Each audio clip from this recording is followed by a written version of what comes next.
I think I was like stress eating because we had little kids. So I was like, I'm just going to get some pizza. I just want a slice of pizza. And I literally got the slice of pizza, got to my seat, took a bite, and was like, this is the worst pizza I've ever had in my life.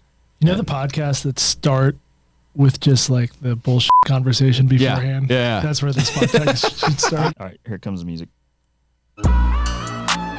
This is The Extra Point, an Arizona's Family Originals podcast, sponsored by your Phoenix Suns.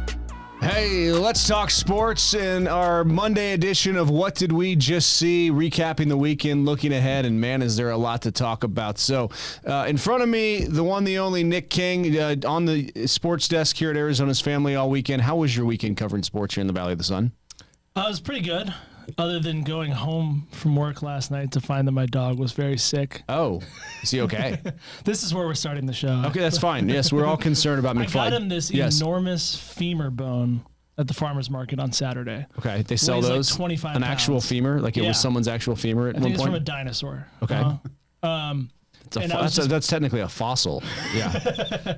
I was mesmerized by it, but it made McFly sick. And we were giving him a bath at like 2 a.m. last night because he had gotten very sick in his crate while I was at work. Well, was it like a fresh femur bone? I mean, I don't know what it had on it. Okay. But anyway, sports, despite the Cardinals being off and no more college football other than Army-Navy, it was a pretty poppin' weekend, actually. Yeah. Is there no more college football at this point? Because I feel like it's just getting started. Brad Denny from Speak of the Devils podcast, he runs the digital desk here at Arizona's Family. And my head has been spinning all day. How has your day been spent as you look at how Arizona State's going to rebuild this roster? Yeah, there's no offseason in college football. So, yeah, of course, Army-Navy had Jaden Daniels, former Sun Devil, hoisting the Heisman on Saturday, which is cool. I believe the FCS playoffs are underway. But, of course, the real thing is the madness of the transfer portal. And we saw some of the first wave. ASU had some defections. But now, after a huge weekend, they've started to get some big-time commits now to kind of bolster their ranks. All right, so you're going to talk to one of them. But the big news today is Arizona State got a quarterback. You've had a chance to chat with him a little bit, or you're going to chat with him more. What's kind of the update there, and what should we expect on the Speak of the Devils podcast? Yeah, Sam Leavitt, a four-star quarterback out of the 2023 class. We went to Michigan State out of Oregon and played in a couple games last year, redshirted, jumped in the portal after kind of obviously the coaching change, and now he's was one of the visitors on this big-time weekend and is committed to become a Sun Devil. So that kind of sets up a very intriguing situation where you have the last year's four-star in the 2023 class, Jaden Rashada, now joined by Sam Leavitt. So let's go. Yeah. Can we talk about mysterious Twitter posts? That's like all we talk about. That should be our whole. That should be. We should just change the name of the show to Mysterious Twitter Posts. Yeah, that definitely has fueled some, in the folks in the orbit, in the immediate family. It's like some cryptic texts or tweets that. So Harlan Rashada, Jaden's dad, for ASU alum, has been in the studio. He could join our seat here. We're waiting on Julia Lopez, by the way. She's going to join us at some point.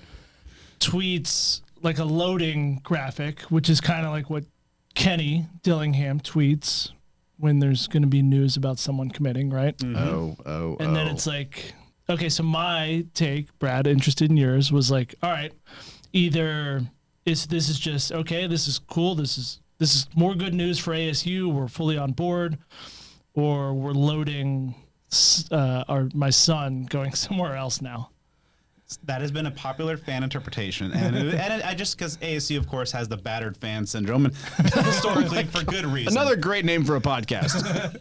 Always Something University has beat this fan base down over the decades, and so. But I do think that there's that at this juncture and this particular thing. I mean, he's also been retweeting a lot of like the commitments and being very positive. Obviously, he bleeds maroon and gold, having been part of that Rose Bowl team. So I think at this point, it's not necessarily, Jaden's, jumping in the portal. Jaden himself really likes being here. He likes being out of the spotlight, just being able to focus on football. He's happy. Now, he's also not getting what he's worth on the NIL front, but obviously after a year like last year, where he gets injured at the second game and has a really kind of rough return in the finale, who knows what the market is there. It's probably more than he was getting last year, but we'll see. I think maybe after spring, it could be a more viable thing if the Leavitt, Jaden Daniels, Jaden Rashada situation maybe it is going a certain way. But I don't think ASU fans should be bracing for that impact at this point. I think the main key players for the departures for the portal, I think have gone in so far. With Conyers, Green, and Clark. Do you think that they get more back than they give up? I mean, as you look at the roster last year and you think, okay, I think Kenny Dillingham might have overachieved with that roster. I mean, they beat UCLA with the swinging gate for crying out loud. And maybe not with the roster, but just with all the injuries and basically the hand that he was dealt. And I'm not here to be, I think Kenny Dillingham has got to have put together some good seasons here quick, or people are going to get very impatient around here, and that's just the nature of college football. But is Kenny Dillingham, especially with the offensive coordinator he just hired and the guys he's able to bring in, do you see a path for the roster to be able to compete in the Big 12 here quickly if they're able to get some of the guys that they want?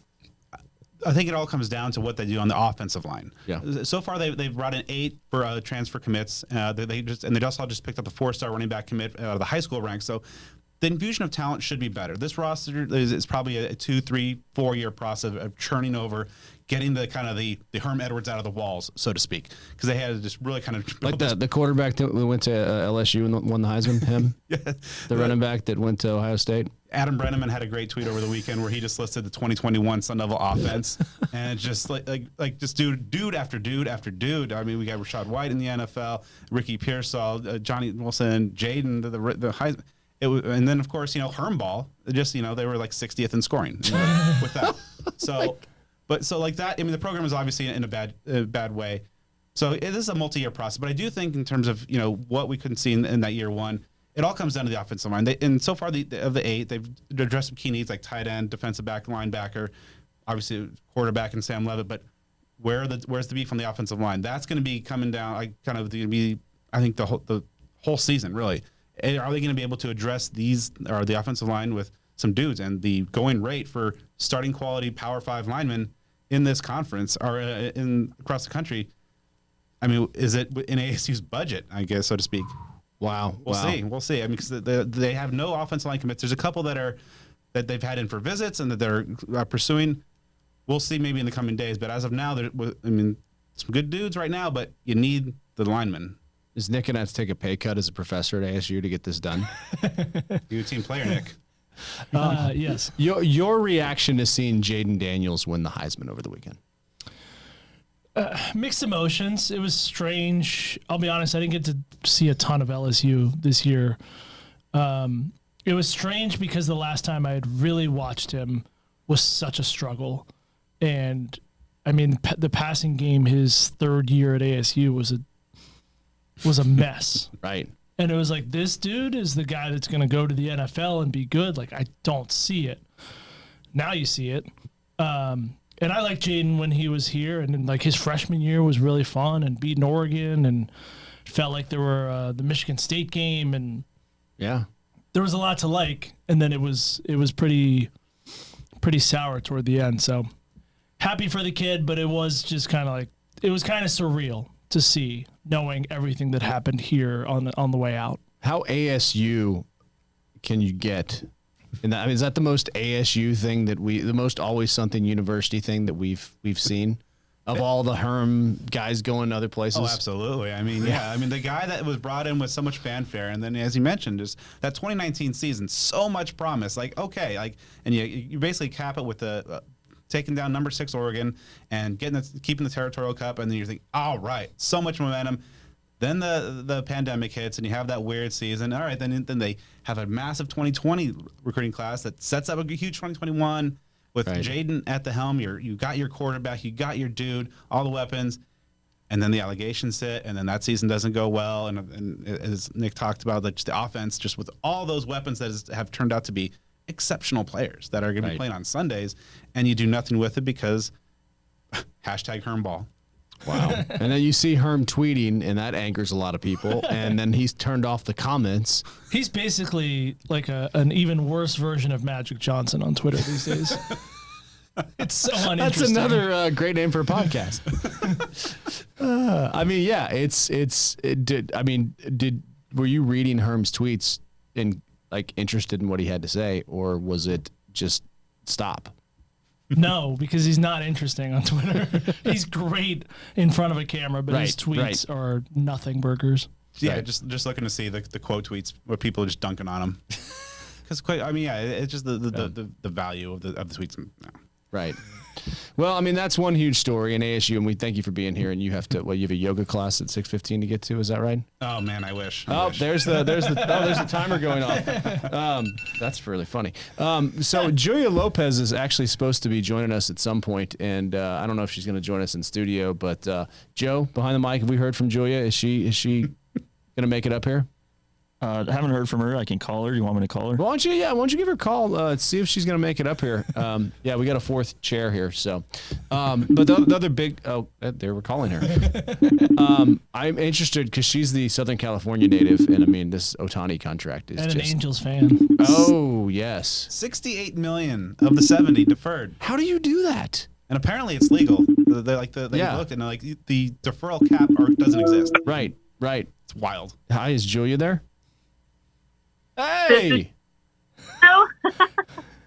What are you She's doing? downstairs. We were thinking maybe the great Julia Lopez would join us here in studio, but are you how's everything in our sports department? Good. Let me see if I can flip this around. So I'm actually working on a Trey McBride story that will air tonight. Hashtag BTS. What does that mean? Behind the scenes. Oh, there we go. I thought it was a Colorado State thing. I don't even know I didn't hear what it is. Oh, it's behind the scenes. I think you're What'd he say? I think you're breaking up. Oh, You should take the elevator and come upstairs. You and should. take this mic. Or just okay. So we got Trey McBride tonight on the Extra Point. Just real quick because you're working, so don't worry about coming up here. How'd the Cardinals look in their their week off? Did they look refreshed today?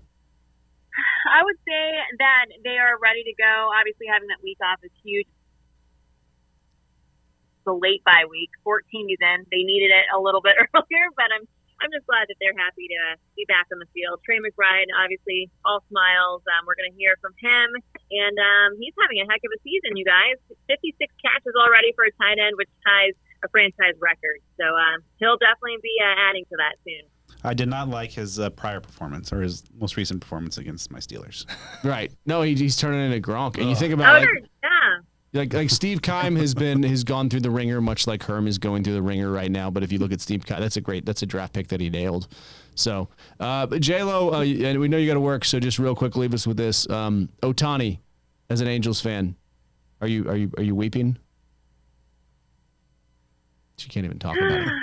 Obviously, I love my Angels, but I know that they've been going through some hard times recently, and the guys like Shohei Ohtani, Mike Trout, you feel bad for them because they have like all in the world, and they're not competing for championships, and that's what they want to do. They want to win, and I don't blame him for going to a franchise that's going to win in the next 2 to 3 years. So.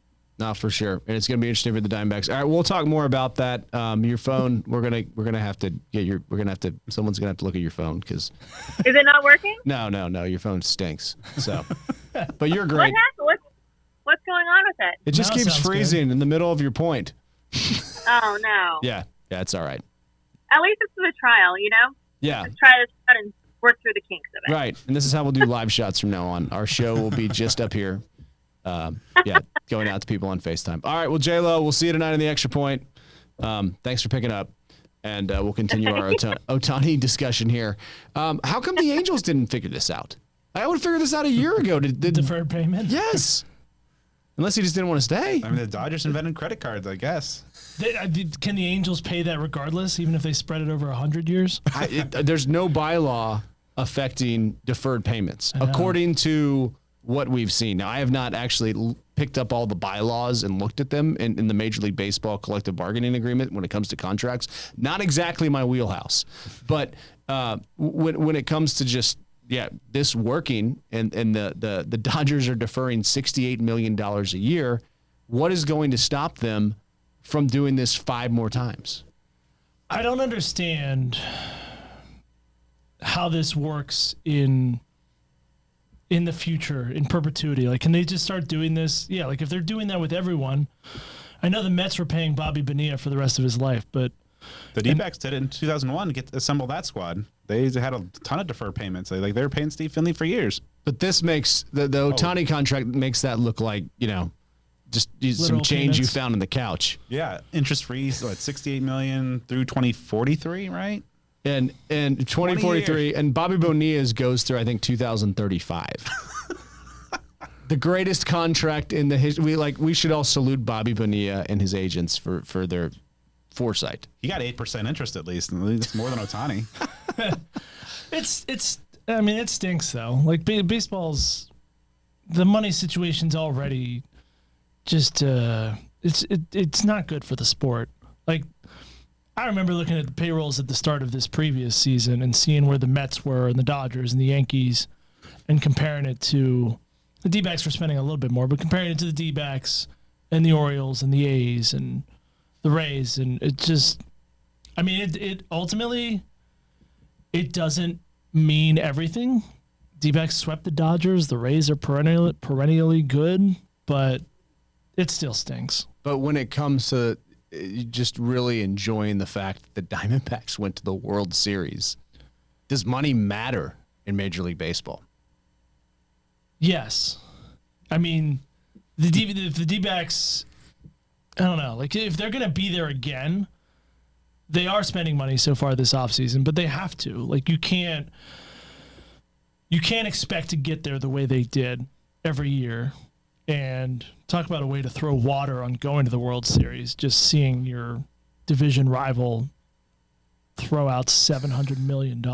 It just, as a Marlins fan, is just so disheartening. Just know, we're never getting into, you could catch lightning in a bottle and make a run like the Fish did, and get bounced in the wild card with just homegrown talent or some bargain basement signings, but you're not going to be able to compete annually or just compete. It's just disheartening. It's been talked about so much. If the NFL's so popular, just parity reigns supreme. Wasn't being a Marlins fan disheartening to begin with for the last other than 20 years? Other than 2.5 seasons, yeah. It's been a rough couple decades. All right, so does this make us more interested in baseball or less interested in baseball? Honestly, it makes me more interested because he's going to be here a lot, and he is incredible. Even it stinks that he's not pitching next year. But I this past year, past 2 seasons, I would be talking to my dad and just you need to pay attention to what this guy's doing. It's the most incredible thing maybe we've seen in our lifetime in sports. So the fact that he's going to be here and we'll watch him on TV a lot with the D-backs playing the Dodgers, that does interest me. But if I was anywhere else outside of the NL West, or if I was a diehard Diamondbacks fan and not just someone watching for pleasure, it would be disheartening. It just kind of feels like the Breaking Bad. How does he keep getting away with this gift? Just because the rich keep getting richer, and just I don't know. For me, I'm just so hyper focused on my team and whatever else happens. But yeah, the Ohtani I think just transcends everything. It's just so interesting, but I don't know. I was kind of hoping that he'd end up in Toronto, so I wouldn't have my team wouldn't have to play him as much. But that was such a plant. That was such a media plant. He's in Toronto. No, he was in Toronto. He didn't want to leave Los Angeles, and he doesn't probably want to not live there. But he's not going to have to pay taxes there because he can catch the heater, the private jet to Japan whenever he wants, and go sleep in his own bed. This whole thing is very well crafted. Toronto would have been awesome because then he could have been heroic and beat the Yankees and Red Sox consistently. Yeah. Would he have been taxed more in Toronto or California? We should have looked that up. Is he paid in Canadian dollars? Oh, loonies, the little coins. Is that what they're called? Your pocket's gonna get you've been up to I don't know what they do anymore. It's been a while. The $5 bill at least a couple years ago had hockey on it. That's cool. This is their money's way better. Should we put American football on cash? Why not? The Super Bowl champions up. Yeah. How have we not? Yeah, it's better than a Wheaties box. Right? There we go. You're now on the 10. There we go. Who should we take off? We should have a whole discussion about that. Okay, but as far as the Diamondbacks go. Okay, you're adding Eduardo Rodriguez. You have 3 pitchers now that are you have a solid 3 pitchers. And Brandon Pfaadt, you have a solid 4 pitchers. You have the young guys fighting for the 5th spot. You have a pretty solid bullpen. You've added bats. There's all this smoke about will they add JD Martinez, which I would just lose my mind over, and hopefully he's the same JD Martinez or similar to in 2017. Could you see a scenario where they're even more competitive this year? I can. Absolutely. I think with the guys they're bringing back and the guys they've brought in so far, yes, I am still just as excited as I was to watch them this past season, to see them again this coming season. I think one of the most, like, the coolest things in sports is when you see a team that's been down for a number of years and just, finally, start collecting some young talent, and then they take those steps and take those steps, and then all of a sudden they make a run and get their feet wet in the playoffs, and then just seeing that gradual growth. I think that was huge for the D-backs. Exceeded expectations certainly, and probably went farther than maybe, I don't know. There's maybe some lightning in a bottle there, but I think that they're certainly poised, and now they're they've got the core ready, and just the fine tuning, the talent, and just kind of the other pieces around it, and I think that should be another interesting summer. I mean, it should, but I mean, how unlikely is it now that you sit back and look at it and think about their road to the World Series? Like, it's almost more stunning than I thought it was at the time, and I couldn't believe it at the time. I don't even think I appreciated just that the Dodgers weren't going to be able to hit. Like, even the Brewers, I mean, like the Brewer, and then to go win 2 in Philly, like that might have been the sports moments of a lifetime. For me, it was. It felt like it. I mean, in the moment, I was talking about it feeling a lot like the Suns in 2021. Yes. The years get confusing. Yeah, like a team that in that Suns team also, it was like everyone is coming back. Like, this is going to be around for a while now. Does that just show how fleeting sports is? It does. Especially It your college absolutely football does. team with the transfer portal. Like, we're so in the moment. This podcast, I think there's some outdated stuff from the beginning of this podcast, probably, because it's moving so fast. Well, it's like Seinfeld said, you just cheer for laundry. I mean, the players cycling so frequently, it just Oh, I'll tell you what though, I love Jerry Seinfeld, and that is mostly true. What we're seeing with the Suns right now, though, makes that not entirely true. Because it's not Friday night. Were you down there on Friday night? Yeah. Now, Friday was a kind of a separate thing. It was bizarre. Right. Because the start of that game, the whole first quarter, actually, it was like 25% full at Footprint Center, which was strange considering the atmosphere the last couple of years. But there were 2 legit factors around that. And one was that the game wasn't added to the schedule until like midnight Tuesday. When they lose to the Lakers. And then from everything I was told, the traffic downtown with the Billy Joel and Stevie Nicks concert next door at Chase Field was like people saying the worst they've ever seen downtown. Wow. Which is kind of hard to believe, considering we just had a World Series going on at the same time as the Suns were playing at home. But so those are 2 legit factors. But even before that game, the previous Saturday, the Grizzlies game, and the Grizzlies, it's a bad roster right now, but it was so sleepy in there, and that's not the first time this season that it's felt like that.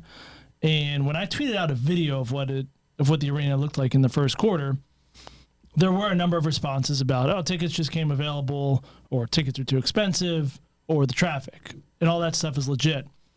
But I also got a number of responses from people that were like, I'm tired of the injuries. This team isn't winning at home. I've heard that a lot, yeah. And this team isn't fun.